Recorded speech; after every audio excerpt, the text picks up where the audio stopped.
38 आदमी के पास जमीन नहीं है, लेकिन बिहार में भूमि सुधार लागू नहीं होने की वजह से 100 में 60 आदमी भूमिहीन है। इसलिए जन सुराज का एजेंडा है कि अगर किसानों का जीवन सुधारना है तो सबसे पहले भूमि सुधार लागू करना है। और दूसरी बात, मजदूरी। खेती को, बिहार का जो खेती है वो खाने वाला खेती है, इसको कमाने वाला खेती अगर बनाना है तो लोगों को मदद देनी पड़ेगी। गांव देहात में हम लोग क्या कहते हैं, लोग कहता है कि भैया कटिया करने आए हैं, कमाने के लिए लुधियाना जाएंगे, रोपनी करने आए हैं, कमाने के लिए गुजरात जाएंगे। आदमी खेती करने आया है, कहता है कि हम खाने के व्यवस्था करने आए हैं, कमाने के लिए बाहर जाएंगे। तो इस व्यवस्था को बदलने के लिए जन सुराज का मंत्र है कि खाने वाली खेती नहीं, कमाने वाला खेती होना चाहिए।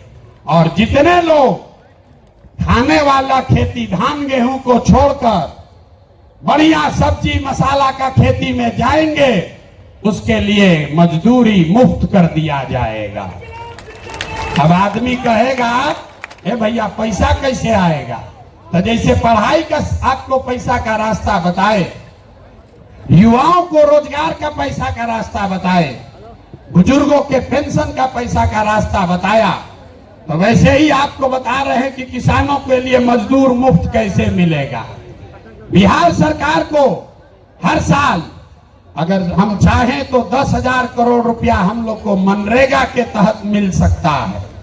तो अगर मनरेगा के मजदूर को खेती से जोड़ दिया जाए, किसानों को खेती करने के लिए मनरेगा का मजदूर दे दिया जाए, तो बिना 1 रुपया एक्स्ट्रा खर्चा के हर वो किसान जो अपना खेती बेहतर करना चाहता है उसको मजदूर मुफ्त में मिलेगा और उसके लिए 1 रुपया खर्चा नहीं होगा। नुकसान किसका होगा? जो मनरेगा में 40% पैसा लोग कमा रहे हैं, उनका बड़ा भारी नुकसान होने वाला है। क्योंकि मनरेगा का मजदूर अगर सीधे किसान को मिल जाए तो किसान अपने मजदूर से काम भी कराएगा और उसकी आमदनी भी बढ़ेगी। अब एक अंतिम महिला बच गई। महिलाओं का अगर जीवन सुधारना है, सब महिला हमको गांव-गांव में कही है, भैया हमको रोजी रोजगार करने के लिए कुछ साधन दीजिए। तो हम लोगों ने तय किया कि बैंकों को ये कहा जाएगा कि जो भी महिला लोन लेना चाहती है रोजी रोजगार के लिए, उसको 4% सालाना पर 4%, अभी जो जीविका वाला चल रहा है इसमें 2-2.5% महीना का लगता है, सालाना 30% ब्याज।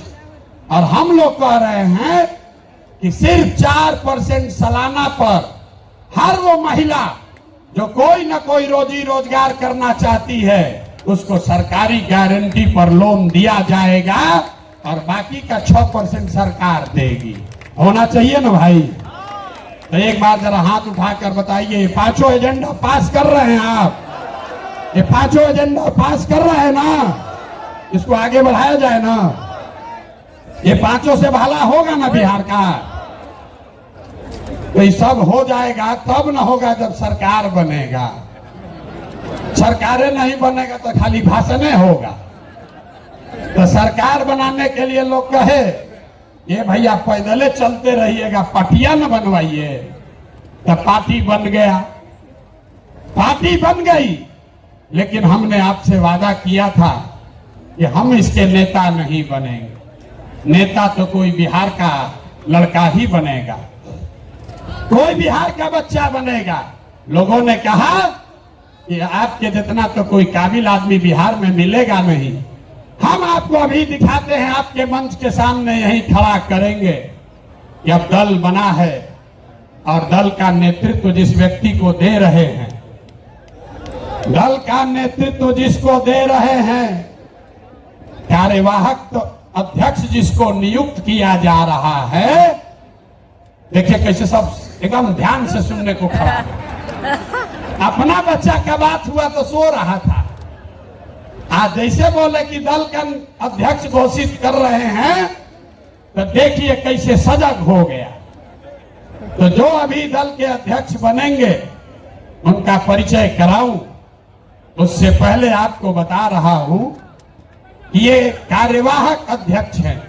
इनका चुनाव मार्च तक फिर से किया जाना है, लेकिन 2 अक्टूबर को हमने आपसे वादा किया था कि दलित समाज का, हमने नहीं कहा था, हमारे सारे साथियों ने कहा था कि दलित समाज का कोई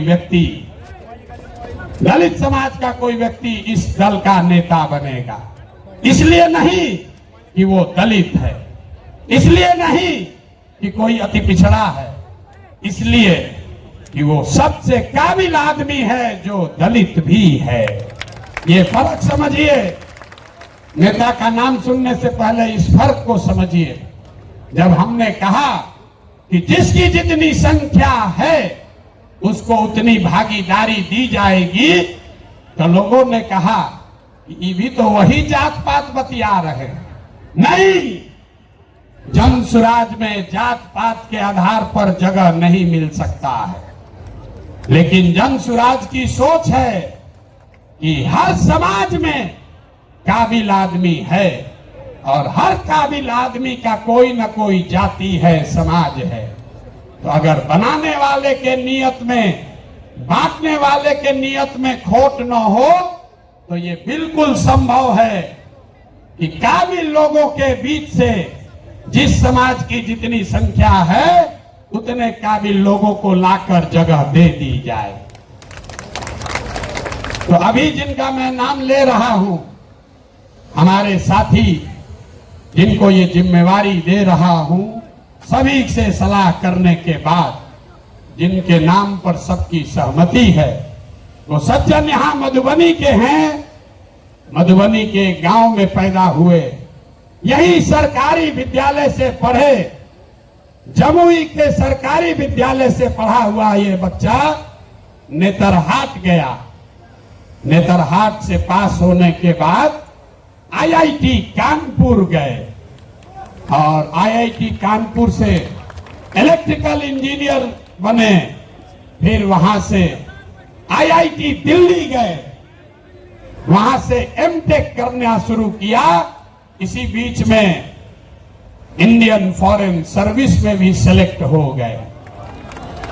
तो बिहार के इस मिट्टी के लाल के सम्मान में जिनका नाम है मनोज भारती, मैं एक बार चाहूंगा कि सब लोग ताली बजाकर स्वागत कीजिए और दल के अध्यक्ष के तौर पर जोरदार ताली बजाइए।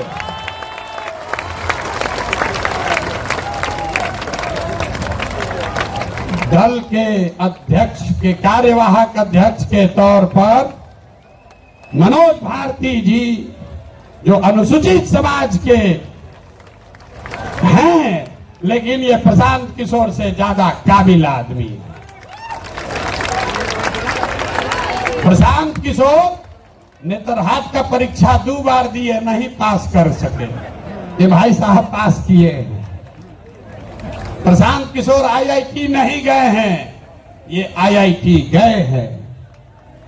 Prashant Kishor IAS, IPS, IFS नहीं हैं, ये सज्जन आईएफएस रहे हैं। 4 देशों में भारत के राजदूत रहे हैं, बिहार का गौरव बढ़ाया। बेलारूस में, यूक्रेन में, इंडोनेशिया में, तिमोर लास्ते में, 4 देशों में ये भारत के राजदूत रहे हैं। और भारत में भारतीय समाज के फिलॉसफी पर एक बहुत अच्छी किताब भी लिखी है, ये आपको अपने शब्दों में बताएंगे। तो जितने लोग आप यहाँ खड़े हैं, लोग हमको कह रहा था कहां से खोजिएगा बढ़िया आदमी, कोई है यहाँ अच्छा? तो ये पहला नमूना आपके सामने दिखा रहे हैं। ये पहला नमूना है, सही चुने हैं कि नहीं चुने हैं? नहीं, पूरा हाथ उठाकर बताइए सही चुने हैं कि नहीं चुने हैं? बोलिए सही है, समर्थन है कि नहीं है? कल ये मत कहिएगा कि प्रशांत किशोर चुन के बैठा दिए। फिर से हाथ उठाकर बताइए, अनुमोदन कीजिए, ठीक है कि नहीं है? ये इसलिए नहीं है ये दलित समाज के हैं, ये काबिल हैं जो दलित समाज के भी हैं। यही जन सुराज का रास्ता है और हर समाज से ऐसे ही लोगों को, जरूरी नहीं है कि अब कुछ लोग सोच रहा होगा ये भैया सब अधिकारी हो, होशियार थोड़े है ना। इस मंच पर बैठे हुए बड़े काबिल लोग हैं। अभी आप मिले गिरी जी से। गिरी जी, नमस्ते साथियों, thanks for watching my video. आप लोग अपना प्यार बनाए रखिए और ज़्यादा से ज़्यादा वीडियो को family, friends and old age people के साथ शेयर करें और लास्ट में एक कमेंट करना ना भूलें। जय हिंद।